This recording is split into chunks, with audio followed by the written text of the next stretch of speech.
Hello friend, आज इस video lecture में हम विशेषकर कक्षा 10वीं के एनसीईआरटी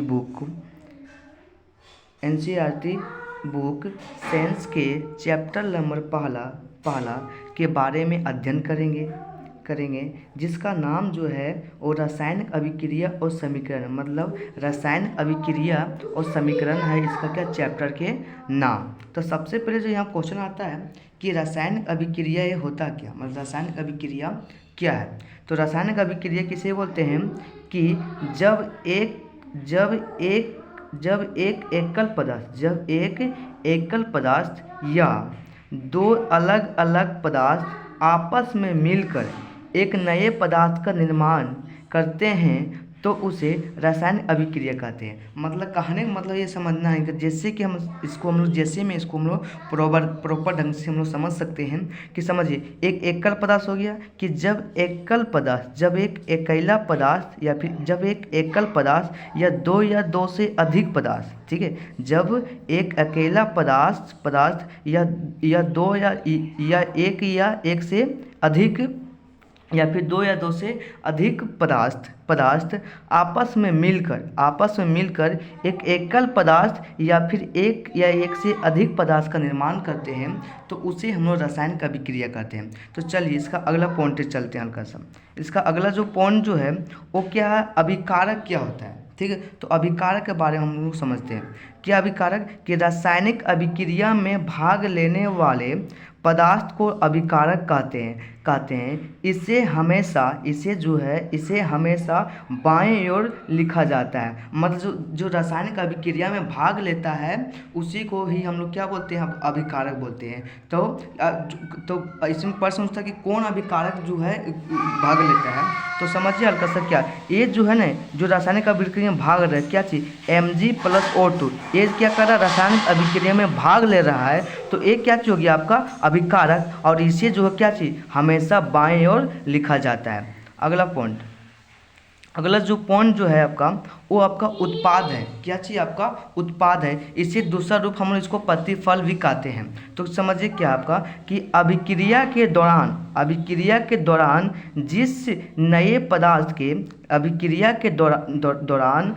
नए पदार्थ का निर्माण होता है उसे उत्पादक कहते हैं। मतलब अभिक्रिया करने के दौरान जो चीज़ हमको प्राप्त होता है या फिर जिस पदार्थ का निर्माण होता है उसे ही हम लोग क्या बोलते हैं, आपका उत्पाद बोलते हैं। इसे जो है वो हमेशा दाएं तरफ लिखा जाता है। और देखिए ये क्या चीज़ हो गया, आपका अभिक्रिया हुआ, ठीक है। और अभिक्रिया का परिणाम स्वरूप जो क्या चीज़ निकला, ये जो क्या निकला आपका, जो इस पदार्थ निकला, इसी को हम लोग उत्पाद बोलते हैं। मतलब इसी को हम लोग प्रतिफल भी कहते हैं, ठीक है। तो अगला जो इसका जो पॉइंट जो है वो क्या है, समझना हल्का सा।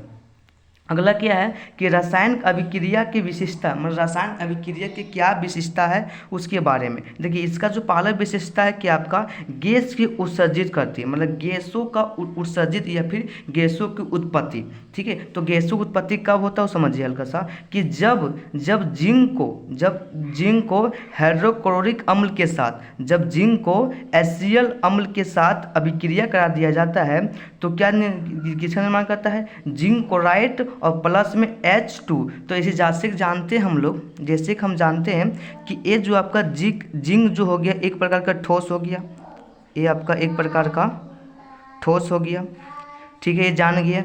और ये आपका क्या चीज़ हो गया, द्रव हो गया, ठीक है। और यहाँ पर जिंक क्लोराइड भी एक प्रकार की क्या चीज़ हो गया, ये भी आपका दौड़ हो गया। लेकिन समझिए यहाँ पर ठोस था तो ठीक है, आपका दौड़ था तो दौड़ क्या निर्माण हुआ, लेकिन यहाँ पर अलग ही प्रकार, मतलब एक गैस का उत्सर्जित हो रहा है, मतलब एक अलग ही प्रकार की चीज़ उत्पन्न हो रहा है। तो हम लोग कह सकते हैं कि गैस की उत्पत्ति भी आपका क्या रासायनिक अभिक्रिया का एक विशेषताएँ हैं। तो अब इसका अगला चीज़ हम देखते हैं।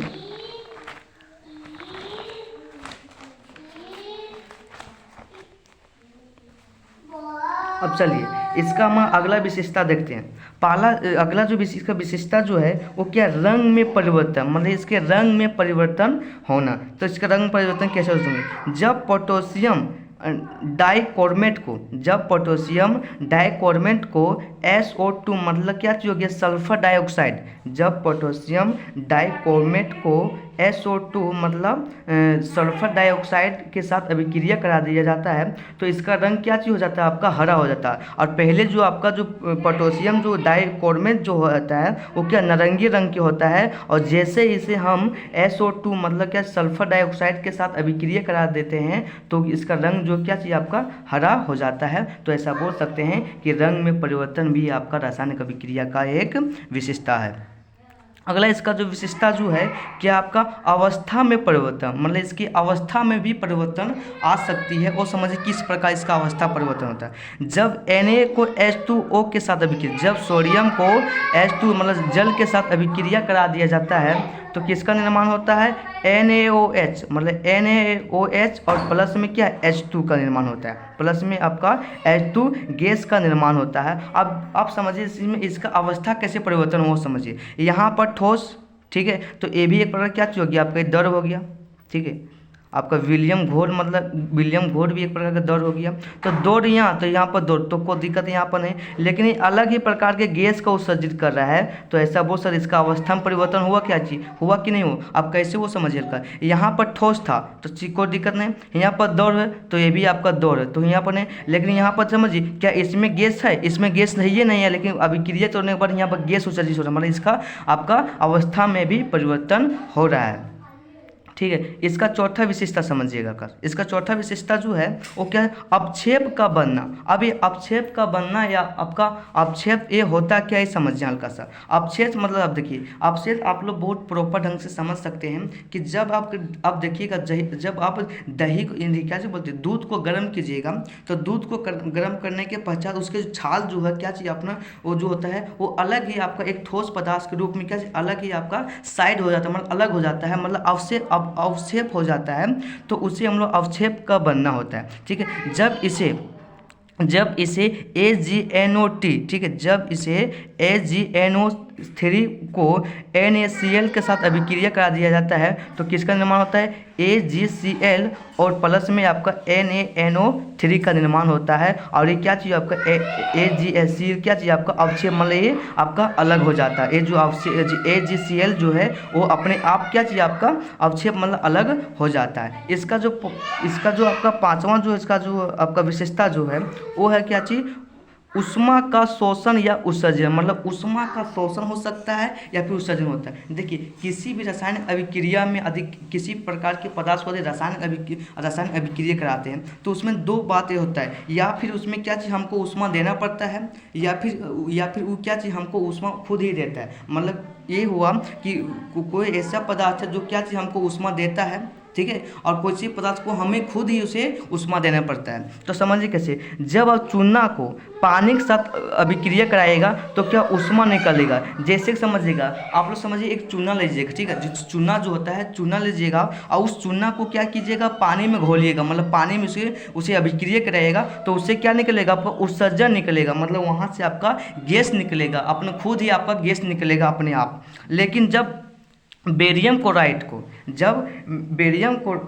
को अमोनियम ऑक्साइड से, ठीक है, जब बेरियम क्लोराइड को अमोनियम ऑक्साइड के साथ अभिक्रिया करा देते हैं, लेकिन जब बेरियम क्लोराइड को अमोनियम ऑक्साइड के साथ अभिक्रिया करा दिया जाता है तो किसका निर्माण होता है, आपका अमोनिया का निर्माण होता है, ठीक है। किसका निर्माण होता है, आपका अमोनिया निर्माण होता है, जो कि आपका अवशोषण होता है। मतलब इसमें क्या हमको उष्मा देने पड़ता है, मतलब अपने खुद से इसको उष्मा देंगे, ये तो रहेगा इसमें पास जो उष्मा, लेकिन इसको खुद उष्मा देंगे तब जाकर ये क्या चीज़ बनेगा, आपका ये